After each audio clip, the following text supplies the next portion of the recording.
अस्सलाम वालेकुम दोस्तों, the world of history channel की जानिब से अली इमरान का आप सबको सलाम।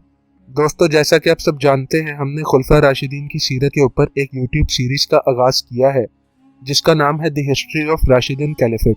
आज अल्हम्दुलिल्लाह 20वां एपिसोड है। इस सीरीज के गुज़िश्ता एपिसोड में हमने आपको जंग यमामा के आगाज से लेकर मुसैलमा कज़्ज़ाब और इसके लश्कर का हदीक़तुर रहमान नामी बाग के अंदर महसूर हो जाने का जिक्र किया था। इसके अलावा हमने आपको मुसलमानों के जज्बा जहाद और शौक़ शहादत पर मबनी वाक़यात के मुतल्लिक़ भी तफसीलात बताई थी। बनु हनीफा के बाग के अंदर महसूर हो जाने के बाद मुसलमानों ने बाग का मुकम्मल तौर पर मुहासरा कर लिया। मुसलमान किसी भी सूरत इस फितने को मुकम्मल तौर पर ख़त्म किए बगैर वापस नहीं आ सकते थे। इस फितने को ख़त्म करने के लिए मुसैलमा कज़्ज़ाब का कत्ल होना बहुत ज़्यादा ज़रूरी था। मुसलमानों को बाग के अंदर दाखिल होने में मुश्किलात का सामना था। इस पर हजरत बर्रा बिन मालिक रजी अल्लाह तआला अन्हु ने मुसलमानों को ये तजवीज़ दी कि मुसलमान मुझे बाग के अंदर फेंक दे, मैं अंदर दाखिल होते साथ ही पूरी कोशिश करूंगा कि बाग का दरवाज़ा खोल दूं। अगर बाग का दरवाज़ा खुल गया तो हम यकीनी तौर पर इस फितने को जड़ से ख़त्म कर देंगे। लेकिन मुसलमान इस हवाले से तज़ब्ज़ब का शिकार थे और इन्हें ये गवारा नहीं था कि इनका इतना जानिसार साथी हजारों दुश्मनों के नरगे में जाए और अपनी जान गंवा दे। इस पर मुसलमानों ने ये करने पर इनकार कर दिया तो हजरत बर्रा बिन मालिक रजी अल्लाह तआला अन्हु ने रोते हुए मुसलमानों को ये कहा कि तुम्हें अल्लाह की कसम मुझे बाग के अंदर फेंक दो। आखिरकार मुसलमानों ने हजरत बर्रा बिन मालिक रजी अल्लाह तआला अन्हु की बात मान ली और इनको बाग की दीवार पर चढ़ा दिया। हजरत बर्रा बिन मालिक रजी अल्लाह तआला अन्हु ने जब बाग के अंदर देखा तो दुश्मन का एक जबरदस्त कुव्वत वाला टिड्डी दल नजर आया। इसको देखकर एक लम्हे के लिए हजरत बर्रा बिन मालिक रजी अल्लाह तआला अन्हु कुछ ठटके, लेकिन क्योंकि हमने आपको पहले ही बता दिया था कि हजरत बर्रा बिन मालिक रजी अल्लाह तआला अन्हु वो मुजाहिद है जो मैदान में पीछे हटने पर यकीन ही नहीं करते। आप रजी अल्लाह तआला अन्हु अल्लाह का नाम लेकर बाग में कूद पड़े और जबरदस्त लड़ाई करते हुए बाग के दरवाजे तक पहुंचकर दरवाजा खोल दिया। इस कोशिश में हजरत बर्रा बिन मालिक रजी अल्लाह तआला अन्हु बहुत बुरे तरीके से जख्मी हुए, लेकिन आज अल्लाह ताला को इनकी शहादत मंजूर नहीं थी। दरवाजा खुलते साथ ही बनु हनीफा पर मौत और जहन्नुम का दरवाजा खुल गया। मुसलमान पहले से ही दरवाजा खुलने के मुंतज़िर थे। जैसे ही दरवाजा खुला मुसलमान लश्कर तेजी से बाग के अंदर दाखिल हुआ और ऐसी खूनरेज जंग शुरू हुई कि अरब में ऐसी खूनरेज जंग पहले हुई नहीं थी। मुसलमानों ने बनु हनीफा के हजारों अफराद को कत्ल कर दिया। इस वक्त बाग एक ज़िबा खाने का मंजर पेश कर रहा था जहां भेड़ बकरियां कसाब को बेबसी के आलम में अपनी तरफ आते हुए देख रही थी, लेकिन शूमई किस्मत की वजह से वो कुछ कर ना सकती थी। बाद में हर तरफ लाशों के अंबार थे। एक रवायत में यह भी आता है कि जब हजरत बर्रा बिन मालिक रजी अल्लाह तआला अन्हु को बाग के अंदर फेंक दिया गया तो इसके साथ और भी बहुत से मुसलमानों को मुख्तलिफ सिमतों से बाग के अंदर फेंका गया, लेकिन चूंकि हजरत बर्रा बिन मालिक रजी अल्लाह तआला अन्हु को बाग के दरवाजे के करीब फेंका गया था, इसलिए आप दरवाजा खोलने में सबसे पहले कामयाब हुए। ऐसा नहीं था कि बनु हनीफा ने मुसलमानों का मुकाबला नहीं किया, बल्कि वो भी बेजिगरी से लड़े, लेकिन इनके वहमो गुमान में भी नहीं था कि मुसलमान बाग के अंदर दाखिल हो जाएंगे और इस अचानक अफ्ताद पर वो संभल ही न सके। बाग के अंदर मुसलमानों की भी एक कसीर तादाद शहीद हुई, लेकिन इसके मुकाबले में दुश्मन लश्कर के मकतूलीन की तादाद 20 गुना ज्यादा थी। हजरत वाशी बिन हर्ब रजी अल्लाह तआला अन्हु जिन्होंने हजरत हमजा रजी अल्लाह तआला अन्हु को बदर के मैदान में शहीद किया था, वो सारी जिंदगी कत्ले हमजा रजी अल्लाह तआला अन्हु पर पशेमान थे, और क्योंकि नबी करीम सल्लल्लाहु अलैहि वसल्लम ने इनके इस्लाम को तो कबूल कर लिया था, लेकिन इन्हें मना कर दिया कि वो नबी करीम सल्लल्लाहु अलैहि वसल्लम के सामने मत आया करें, क्योंकि अगर वो सामने आएंगे तो नबी करीम सल्लल्लाहु अलैहि वसल्लम को अपने प्यारे चचा अमीर हमजा रजी अल्लाह तआला अन्हु की याद आएगी। इस बात पर हजरत वाशी बिन हरब रजी अल्लाह तआला अन्हु का दिल हमेशा बेचैन रहता था। आज का दिन इन्हीं का दिन था। वो इस तलाश में थे कि मुसैलमा कज़्ज़ाब को अपने नेज़े के फल से कत्ल कर दें, और जो गुनाह इनसे हमजा रजी अल्लाह तआला अन्हु को शहीद करके हुआ था वो नबी करीम सल्लल्लाहु अलैहि वसल्लम से शराकत का दावा करने वाले को कत्ल करके बराबर कर दें। हजरत वाशी रजी अल्लाह तआला अन्हु ने मुसलमा को देखते साथ ही इस पर अपना नेज़ा चला दिया, जो सीधा इसके दिल में आके पैवस्त हुआ। इसके बाद हजरत वाशी रजी अल्लाह तआला अन्हु ने फरमाया, मैंने हालत कुफर में खैरुल नास यानी कि सबसे बेहतर इंसान हजरत हमजा रजी अल्लाह तआला अन्हु का कत्ल किया, जबकि हालत ईमान में सबसे बड़े शर शहरुल नास यानी कि बदतरीन इंसान मुसैलमा बिन हबीब कज़्ज़ाब का कत्ल किया। मुसैलमा के कत्ल के बाद बनु हनीफा की रही सही उम्मीद भी खत्म हो गई और वो मुसलमानों के सामने सरनगू हो गए, जिस पर मुसलमानों ने इनका बेदरेक कत्लेआम शुरू कर दिया। इस बात पर ऐसी खूनरेज जंग हुई کہ اس باغ کا نام جو پہلے حدیقۃ الرحمان تھا وہ اس قتل و غارت کی وجہ سے حدیقۃ الموت پڑ گیا اور بعد میں تاریخ کے اندر یہ باغ اسی نام سے جانا گیا۔ جب یہ مارکا ختم ہو گیا تو حضرت خالد بن ولید رضی اللہ تعالیٰ عنہ نے مجا کو اپنے پاس بلا کر کہا لاشوں کو دیکھ کر ہمیں بتاؤ ان میں مسیلمہ کون ہے۔ مسیلمہ نے لاشوں کو دیکھتے ہوئے ایک پست قامت بدترین انسان کی طرف اشارہ کرتے ہوئے کہا یہ ہے وہ مسیلمہ جسے تم نے قتل کیا ہے۔ حضرت خالد بن ولید رضی اللہ تعالیٰ عنہ نے فرمایا یہی ہے وہ شخص جو بنو حنیفہ کی قتل و غارت کا سبب بنا۔ اس نے تم لوگوں کو دین حق سے ہٹا کر اپنے پیچھے لگا کر ایک فتنہ عظیم برپا کر دیا تھا۔ یہ بات بالکل درست تھی کہ مسیلمہ کذاب اپنے انجام کو پہنچ گیا، لیکن حضرت خالد بن ولید رضی اللہ تعالیٰ عنہ کی شروع سے یہ حکمت عملی تھی کہ جب تک شر کو اس کی جڑ سے ختم نہ کرو تب تک چین سے نہ بیٹھو۔ انہوں نے یہی حکمت عملی طلحہ بن خلیتی دفعہ بھی استعمال کی تھی جب تک انہوں نے بنو اسد کے مرتدین کا مکمل طور پر خاتمہ نہیں کر دیا تھا۔ انہوں نے وہاں سے یمامہ کی طرف کوچ نہیں کیا تھا۔ حضرت عبد الرحمن بن ابی بکر رضی اللہ تعالیٰ عنہ نے حضرت خالد بن ولید رضی اللہ تعالیٰ عنہ سے عرض کی کہ اے خالد اب ہمیں قلعوں کا جا کر محاصرہ کرنا چاہیے، جس پر حضرت خالد بن ولید رضی اللہ تعالیٰ عنہ نے فرمایا نہیں، ہمیں ان بگوڑوں کو سب سے پہلے ختم کرنا ہے، اس لیے میں کچھ فوجی دستے ان کی تلاش کے لیے بھجوا رہا ہوں، یہ جہاں نظر آئے انہیں قتل کر دیا جائے۔ جب یہ تمام مرتدین قتل ہو جائیں گے اس کے بعد ہم قلعے کا محاصرہ کر لیں گے۔ یہ دستے قلعے کے نواح میں آباد علاقوں کی طرف گئے جہاں انہوں نے مرتدین کا قتل عام شروع کر دیا۔ ان کی عورتوں اور بچوں کو قیدی بنا کر اپنے ساتھ لے آئے، جنہیں حضرت خالد بن ولید رضی اللہ تعالیٰ عنہ نے مستقل قید کرنے کا حکم دے دیا کہ جب تک وہ ان کے بارے میں فیصلہ نہ کر لیں۔ اس کے بعد اسلامی لشکر نے بنو حنیفہ کے قلعوں کا بھی محاصرہ کر لیا۔ اس محاصرے کو بھی کچھ ہی دن ہوئے تھے کہ مجا نے حضرت خالد بن ولید رضی اللہ تعالیٰ عنہ سے ملنے کی خواہش کا اظہار کیا اور اسے حضرت خالد بن ولید رضی اللہ تعالیٰ عنہ کے سامنے پیش کر دیا گیا۔ اس نے حضرت خالد بن ولید رضی اللہ تعالیٰ عنہ سے کہا آپ یہ نہ سمجھیں کہ آپ نے بنو حنیفہ پر مکمل طور پر فتح حاصل کر لی ہے، بلکہ ہمارے جنگجو ابھی بھی بہت بڑی تعداد کے اندر قلعوں کے اندر موجود ہیں۔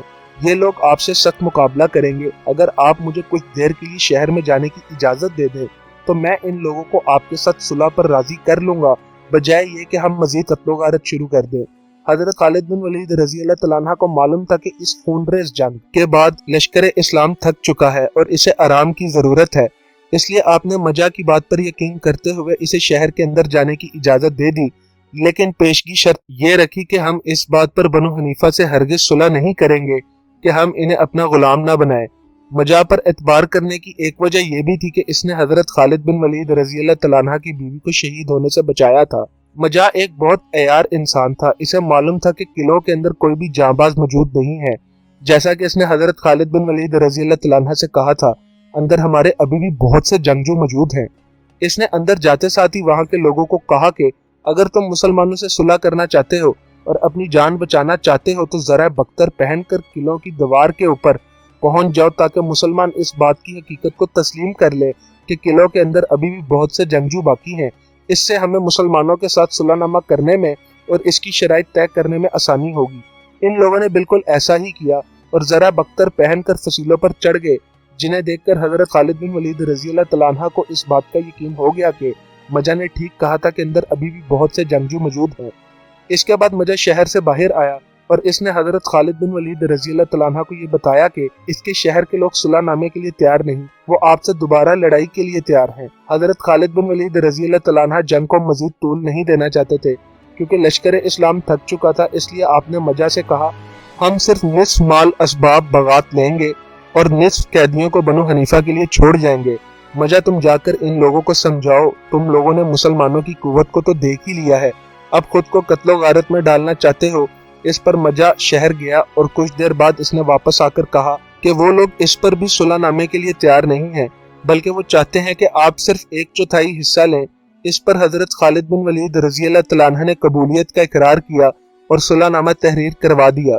جب لشکر اسلام شہر کے اندر داخل ہوا تو انہیں یہ جاننے میں زیادہ دیر نہیں لگی کہ شہر میں کوئی بھی جنگجو موجود نہیں ہے۔ اس پر آپ رضی اللہ تعالیٰ عنہ نے مجا سے پوچھا تو اس نے کہا میں نے یہ عیاری صرف اپنی قوم کے لیے کی ہے، اگر میں ایسا نہ کرتا تو میری قوم تباہ و برباد ہو جاتی۔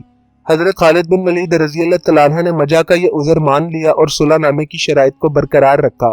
ایک دوسری روایت میں آتا ہے کہ صلح نامہ تحریر ہونے سے پہلے جب مجا شہر کے اندر گیا اور شہر کے لوگوں کو صلح کرنے کے لیے راضی ہونے پر اصرار کیا तो वहाँ एक शख्स ने कहा, हम तुम्हारी बात हरगिज नहीं मानेंगे, हमारे पास शहर के अंदर वाफर खुराक और सामान मौजूद है, जबकि सर्दियां भी आने वाली हैं और ये मुस्लिम लश्कर सर्दी की शिद्दत को बर्दाश्त नहीं करेगा और बिलाखिर यहाँ से वापस चला जाएगा, इसलिए हमें ये सुलहनामा कबूल नहीं है। इस पर मजा ने कहा, तुमने अभी तक मुसलमानों को क्या समझा है? क्या तुम्हें लगता है कि ये लोग मौसम की शिद्दत की वजह से वापस चले जाएंगे? तुम देख ही चुके हो कि ये अपनी शहादत को तलाश करते हुए हमारे लश्करों में घुस आते थे। इन्हें जिंदगी से ज्यादा शहादत की तमन्ना है और मैं ये सुलहनामा इसलिए करवाना चाहता हूँ कि अगर वो बाघ की तरह शहर में भी दाखिल हो गए तो फिर बनु हनीफा का नाम सिर्फ तारीख में रह जाएगा और तुम्हें मुसलमा के बेटे की बात को याद करना चाहिए कि अगर हमें शिकस्त हो गई तो ये मुसलमान हमारी औरतों को अपनी लौंडियां और बच्चों को अपना गुलाम बना लेंगे, इसलिए सुलहनामा कबूल कर ले। मजा की बातें सुनकर बनु हनीफा की अक्सरियत सुलह पर राजी हो गई और इस तरह ये सुलहनामा इस्टेब्लिश हो गया। अभी इस सुलहनामे को हुए कुछ ही दिन गुजरे थे कि हजरत अबू बकर सदीक रजी अल्लाह तआला अन्हु का कासिद हजरत खालिद बिन वलीद रजी अल्लाह तआला अन्हु के पास हाजिर हुआ और कहा कि खलीफतुल मुस्लिमीन ने यह हुक्म दिया है कि जो भी शख्स लड़ने के काबिल हो इसे कत्ल कर दिया जाए। इस पर हजरत खालिद बिन वलीद रजी अल्लाह तआला अन्हु ने माजरत कर ली और कहा कि हम पहले ही सुलहनामा तहरीर कर चुके हैं और सुलहनामा को तोड़ना मुसलमानों का शेवा नहीं है। हजरत खालिद बिन वलीद रजी अल्लाह तआला अन्हु की इस बात को हजरत अबू बकर सिद्दीक रजी अल्लाह तआला अन्हु ने खुले दिल के साथ कबूल किया। इसके बाद बनु हनीफा के रह जाने वाले सरदारों की एक जमात अपने अपने खानदानों के साथ हजरत खालिद बिन वलीद रजी अल्लाह तआला अन्हु के सामने जमा हुई और हजरत अबू बकर सिद्दीक रजी अल्लाह तआला अन्हु की बैत की और दोबारा से इस्लाम कबूल करने का ऐलान किया। हजरत खालिद बिन वलीद रजी अल्लाह तआला अन्हु ने एक दस्ते के साथ इन सरदारों का वफ्द हजरत अबू बकर सिद्दीक रजी अल्लाह तआला अन्हु की खिदमत में भिजवा दिया। जब ये लोग हजरत अबू बकर सिद्दीक रजी अल्लाह तआला अन्हु की खिदमत में हाजिर हुए तो हजरत अबू बकर सिद्दीक रजी अल्लाह तआला अन्हु ने फरमाया, मुझे समझ नहीं आ रही कि तुम मुसलमा जैसे झूठे कज़्ज़ाब की बातों में किस तरह आ गए। इन लोगों ने कहा, नहरुल रजाल की वजह से, जो कि खुद नबी करीम सल्लल्लाहु अलैहि वसल्लम का साथी था, इसने मुसलमा की नबूवत की तस्दीक कर दी थी, लेकिन अब हमारी आंखें खुल गई हैं। मुसलमा ना तो खुद को कोई फायदा पहुंचा सका, ना अपने रिश्तेदारों को, ना ही अपनी कौम को कोई फायदा पहुंचा सका। अब आते हैं हम जंग में होने वाली कैजुअलिटीज के ऊपर। इस जंग में यमामा के मैदान के अंदर तकरीबन मुसलमानों के हाथों 7,000 से ज्यादा काफिर कत्ल हुए। जब मुसलमान बाग के अंदर दाखिल हुए तो वहां पर भी तकरीबन 9,000 से ज्यादा काफिर कत्ल कर दिए गए। इसके बाद जब हजरत खालिद बिन वलीद रजी अल्लाह तआला अन्हु ने इर्द गिर्द के इलाकों में दस्ते भिजवाए, वहां जिन काफिरों को कत्ल किया गया इनकी तादाद 6,000 थी। जंग यमामा में काफिरों के मकतूलीन की कुल तादाद तकरीबन 22,000 थी, जबकि 12,000 से ज्यादा जख्मी मुसलमानों की कैद में थे।